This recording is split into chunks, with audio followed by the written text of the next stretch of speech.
Diesel tanker ரயிலில் ஏற்பட்ட தீ விபத்தால் சுமார் 900 டன் கச்சா எண்ணெய் வீணான நிலையில் ரயில் சேவை ரத்தானதால் மக்கள் கடும் அவதிக்குள்ளாகினர்.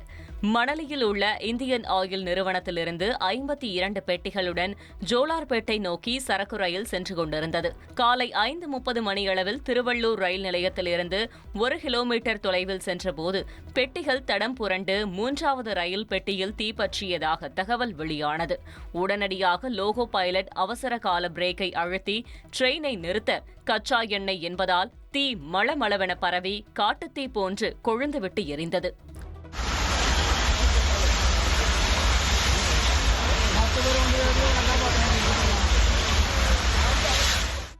மொத்தம் 18 பெட்டிகள் தீப்பற்றி எரிந்த நிலையில் ரயிலின் லோகோ பைலட் திருவள்ளூர் ஸ்டேஷன் மாஸ்டரிடம் தெரிவிக்க தீயணைப்புத் துறையினருடன் பல்வேறு துறையினரும் பொதுமக்களும் மீட்பு பணிகளில் இறங்கினர்.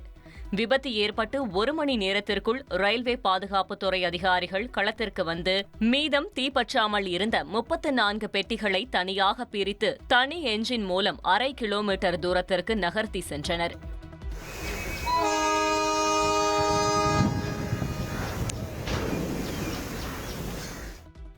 ஒரு பெட்டியில் சுமார் 54 டன் கச்சா எண்ணெய் வீதம். ஒட்டுமொத்தமாக 18 பெட்டியில் சுமார் 900 டன் அளவிற்கு கச்சா எண்ணெய் பற்றி எரிய திருவள்ளூரே கரும்புகையால் திணறியது.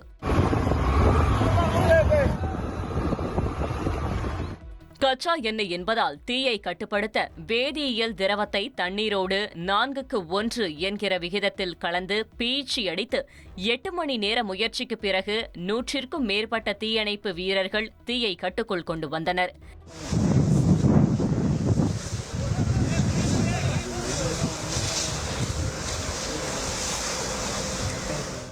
இந்த விபத்தால் மொத்தம் 3 தண்டவாளங்கள் முழுமையாக 200 மீட்டர் அளவிற்கு சேதமடைந்ததால் அரக்கோணம் வழித்தடத்தில் செல்லும் வந்தே பாரத், சதாப்தி உட்பட 8 எக்ஸ்பிரஸ் ரயில்கள் ரத்து செய்யப்பட்டன. இதனையடுத்து மீட்பு பணிகள் முழுவீச்சில் நடைபெற்ற நிலையில் விபத்திற்கான காரணம் குறித்து விசாரிக்க கமிட்டி அமைக்கப்பட்டுள்ளதாக தெற்கு ரயில்வே மேலாளர் RN சிங் தெரிவித்துள்ளார். Any inquiry commission should be happening? Already appointed, started the work. Hot axle is behind this incident. Wheel hot axle. No such information as of now, but we even don't know the cause of fire.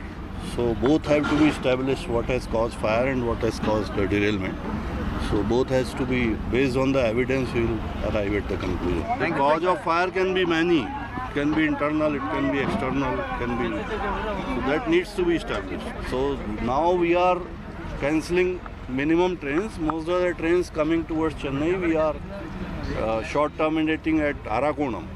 So Arakonam, we in coordination with the district administration, we have arranged a lot of buses.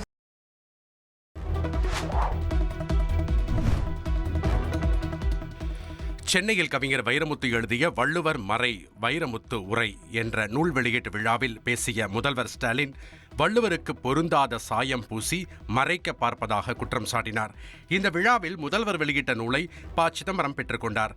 அப்போது நிகழ்ச்சியில் பேசிய ஸ்டாலின் ஆரியத்தில் சொந்தம் என்று சொல்ல ஆளில்லாததால் திருவள்ளுவரை காவி பூசி தன் பக்கம் இழுக்க பார்ப்பதாக இலைமறை காயாக பேசினார். நான் இதை பற்றி சுருக்கமாக சொல்லணும்னா,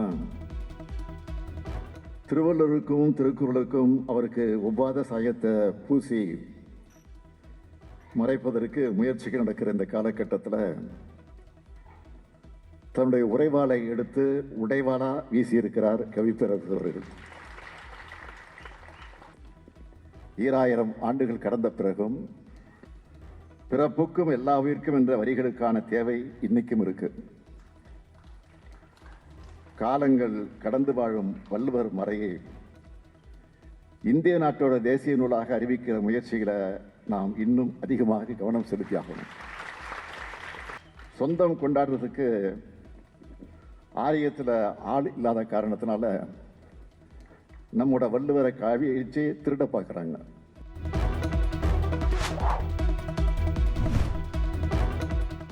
அதிமுக பொதுச் செயலாளர் எடப்பாடி பழனிசாமி தனது 2ஆம் கட்ட சுற்றுப்பயணத்தை வரும் 24ஆம் தேதி புதுக்கோட்டையில் இருந்து தொடங்குகிறார். 2026 சட்டப்பேரவைத் தேர்தலையொட்டி மக்களை காப்போம், தமிழகத்தை மீட்போம் என்ற பிரச்சார சுற்றுப்பயணத்தை மேட்டுப்பாளையத்தில் கடந்த ஜூன் 7ஆம் தேதி இபிஎஸ் தொடங்கினார். இந்நிலையில் 2ஆம் கட்டமாக வரும் 24ஆம் தேதி தொடங்கி ஆகஸ்ட் 8 வரை விருதுநகர், தென்காசி, நெல்லை, தூத்துக்குடி, ராமநாதபுரம், சிவகங்கை, புதுக்கோட்டை மாவட்டங்களில் சுற்றுப்பயணம் மேற்கொள்கிறார்.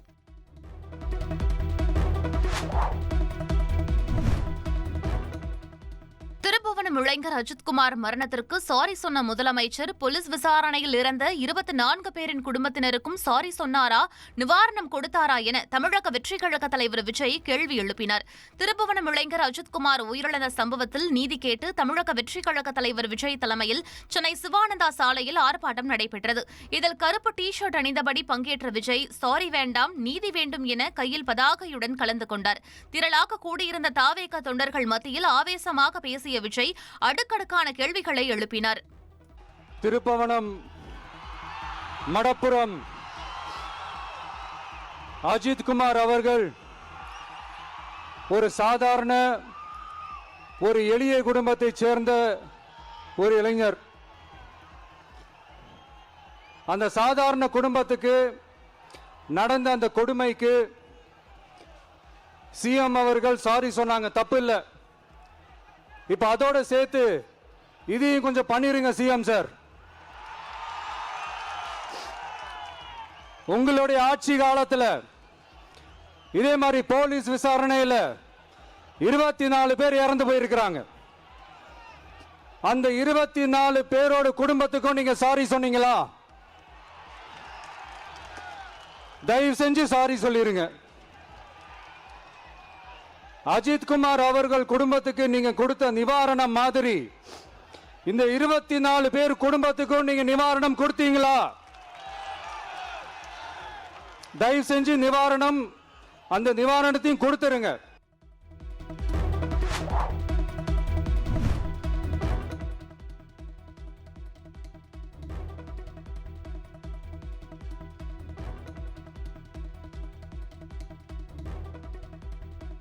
நூற்று 41 பொறியியல் கல்லூரிகளுக்கு அண்ணா பல்கலைக்கழகம் நோட்டீஸ் அனுப்பியுள்ளதாக உயர்கல்வித்துறை தெரிவித்தது.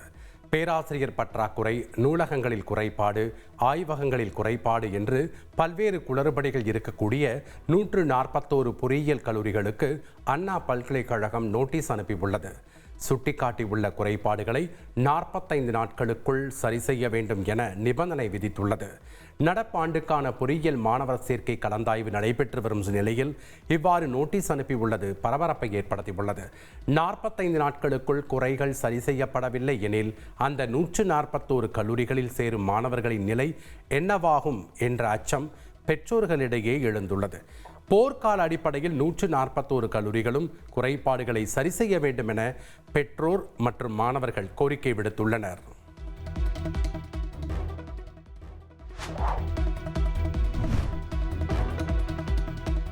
உடல்நலக்குறைவு மற்றும் முதுமை பிரச்சினைகளால் அவதிப்பட்டு வந்த பிரபல நடிகர் கோட்டா ஸ்ரீனிவாசராவ் காலமானார். அவருக்கு வயது 83. 1942ஆம் ஆண்டு ஆந்திர மாநிலம் விஜயவாடாவில் ஜூலை 10ஆம் தேதி பிறந்த இவர் பின்னாட்களில் கல்லூரி படிப்பின் போது நாடகங்களில் தனது திரை வாழ்க்கையை தொடங்கினார். 750க்கும் மேற்பட்ட படங்களில் நடித்துள்ள கோட்டா ஸ்ரீனிவாசராவ் 1978ஆம் ஆண்டு பிராணம் கரீடு என்ற திரைப்படத்தின் மூலம் தெலுங்கு திரை உலகில் அறிமுகமானார். தொடர்ந்து தனது அசாத்திய நடிப்பாலும் திறமையாலும் தமிழ் மற்றும் தெலுங்கு சினிமாவில் தனது முத்திரையை பதித்தார். வில்லன், காமெடி என பல்வேறு வகைகளில் சிறந்து விளங்கிய ஸ்ரீனிவாசராவ் தமிழில் மறக்க முடியாத சில கதாபாத்திரங்களில் நடித்துள்ளார். 2003ஆம் ஆண்டு வெளியான விக்ரமின் சாமி திரைப்படத்தில் வில்லன் தோற்றத்தில் பெருமாள் பிச்சை என்ற கதாபாத்திரம் மூலம் ரசிகர்களின் பாராட்டை பெற்றார். அதேபோன்று திருப்பாச்சியில் சனியன் சகடை என்ற கதாபாத்திரத்திலும் அசத்தியிருப்பார் கோட்டா ஸ்ரீனிவாசராவ். குத்து, மம்பட்டியான், பெருமாள், ஜோர், ஏய், சகுனி, கோ என பல படங்களில் எதிர்மறை கதாபாத்திரங்களிலும் குணச்சித்திர வேடங்களிலும் நடித்து ரசிகர்கள் மனதில் நீங்கா இடத்தை பிடித்தார்.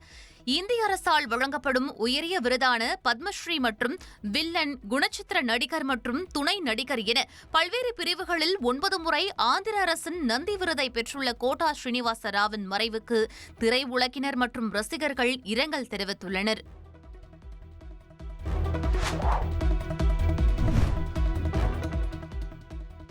ஆந்திர மாநிலம் திருப்பதியைச் சேர்ந்த ஒருவரை கொலை செய்து சென்னையில் வீசிவிட்டு சென்றது தொடர்பாக ஜனசேனா கட்சியின் பெண் நிர்வாகி உட்பட 5 பேரை போலீசார் கைது செய்தனர். திருப்பதியைச் சேர்ந்த சீனிவாசலு என்பவரை கொலை செய்து சென்னை 7 கிணறு காவல் எல்லைக்குட்பட்ட பகுதியில் வீசிவிட்டு சென்றது தொடர்பாக ஜனசேனா கட்சியின் பெண் நிர்வாகி உட்பட 5 பேர் கைது செய்யப்பட்டு எழும்பூர் நீதிபதிகள் குடியிருப்பு வளாகத்தில் மஜிஸ்ட்ரேட் முன்னிலையில் ஆஜர்படுத்தப்பட்டனர். வழக்கை விசாரித்த மஜிஸ்ட்ரேட் 15 நாட்கள் நீதிமன்ற காவலில் வைக்க உத்தரவிட்டதை அடுத்து புழல் மத்திய சிறையில் அடைக்க போலீசார் அழைத்துச் சென்றனர். இதனிடையே தன் மீது திட்டமிட்டு பழி போடப்பட்டுள்ளதாகவும் தனக்கும் இந்த கொலைக்கும் எந்த சம்பந்தமும் இல்லை என்றும் ஜனசேனா கட்சியின் பெண் நிர்வாகி ஆவேசத்துடன் தெரிவித்தார்.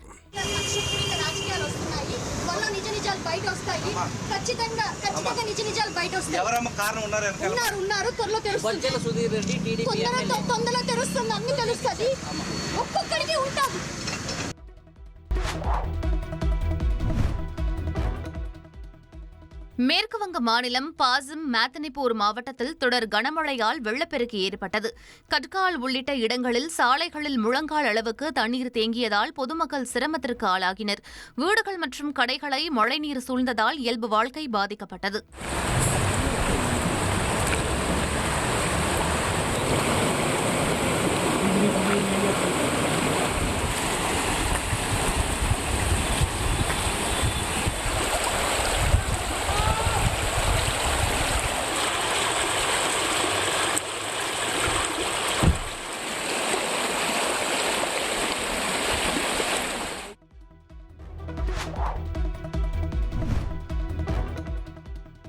இயக்குனர் ப. ரஞ்சித்தின் வேட்டுவம் படப்பிடிப்பின் போது சண்டை பயிற்சியாளர் எஸ். மோகன்ராஜ் காரில் இருந்து குதித்தபோது தவறி விழுந்து உயிரிழந்ததாக தகவல் வெளியாகியுள்ளது.